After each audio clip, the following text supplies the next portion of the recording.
আন্দোলনে কোনো দলাদলি নাই, সবাই একসাথে যোগ দিয়েছেন। তবুও আওয়ামী লীগ বিদেশের কাছে একটা নেগেটিভ তৈরি করার চেষ্টা করতেছে যে আওয়ামী লীগ ক্ষুদ্র গোষ্ঠীগুলোকে রক্ষা করতেছে, কিন্তু এইটা সত্যি কথা না। আওয়ামী লীগ আদিবাসী জনগোষ্ঠীর উপরে বছরের পর বছর আক্রমণ চালিয়ে আসছে। আদিবাসী গোষ্ঠীর উপর আক্রমণ চালানোর পরেও বিদেশের কাছে আওয়ামী লীগ নিজেকে লিবারাল হিসেবে উপস্থাপন করে। আওয়ামী লীগের সাথে সংযুক্ত অনেক ক্ষুদ্র গোষ্ঠীর মানুষ যারা আছেন তারা উনারা আওয়ামী লীগের কারণে আওয়ামী লীগ বিরোধী যারা আছেন উনারা মিডিয়াতে কথা বলতে পারেন না।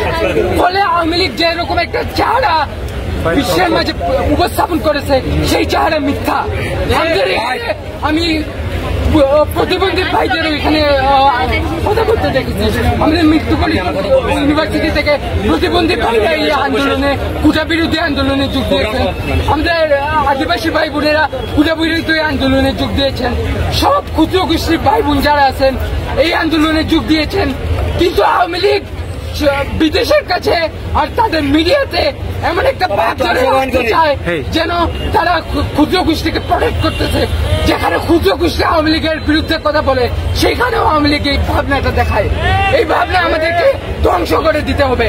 আমরা যা বিশ্বাস করি না কেন আমরা সবাই এখানে ঐক্যবদ্ধ। আমাদের পলিটিক্যাল বা রাজনৈতিক আইডিয়া যাই থাকুক না কেন আমরা সবাই আওয়ামী লীগের বিরুদ্ধে, এই সরকারের বিরুদ্ধে ঐক্যবদ্ধ।